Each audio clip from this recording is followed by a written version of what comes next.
Good morning. Hayom Yom, Yud Aleph, Menachem Av. So the Alter Rebbe had a brother named the Maharil, Rabbi Yud Aleph. And the two of them once set out on a journey to the town of Mezeritch to see and study by the Maggid of Meziritch, which was the successor of the Baal Shem Tov. And the Alter Rebbe had got permission from his wife to go on this journey, but his brother, the Maharil, had not. And therefore, mid-journey, the Maharil changed his mind, and he felt like the right thing to do would be to go back home, go back to his wife. So he left the Alter Rebbe to continue all by himself. Now, just on a side note, it's interesting that it says he didn't get permission from his wife, but the word it uses for wife is beisai, which means home, which is a curious wording, but several Jewish sages used to refer to their wives as beisai, as home, which basically just means that a wife is the feeling of home. But in any event, side note.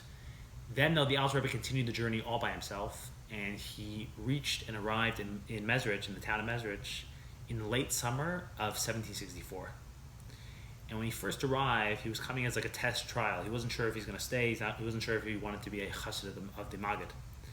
And for 2 weeks, he hung around, seeing if he's going to stay or not. And he wasn't sure if he's going to continue or leave the Maggid. It was a test run.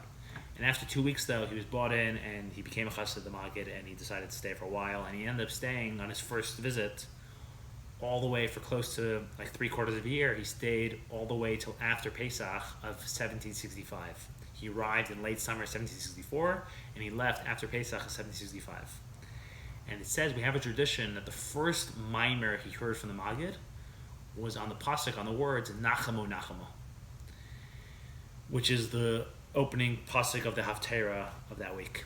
But Nachamu Nachamu. Now the Rebbe says that while we have the tradition that the first mimer you heard was Nachamu Nachamu, we don't know if that means that the first mimer he heard upon arriving in Mezeritch was not Nachamu Nachamu, or it means that whatever he heard in the first 2 weeks didn't really count because he was half in, half out, he wasn't fully present.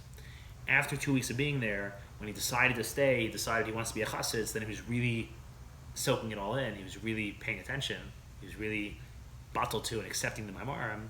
So after 2 weeks, the first Maimar he heard was Nachum and Nachmo. So we don't know, it's one of those two options, we don't know what happened, but we know that the first Maimar he heard was Nachum and Nachmo. Yeah, and that's the Hayom Yom. Now it's interesting that both here and in the entry of Chaf Beis Cheshvan, it says that the Alter Rebbe left after Pesach of 1765.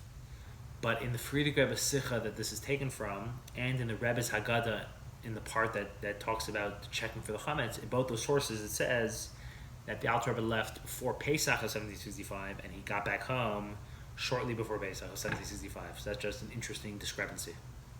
Have a wonderful, wonderful day.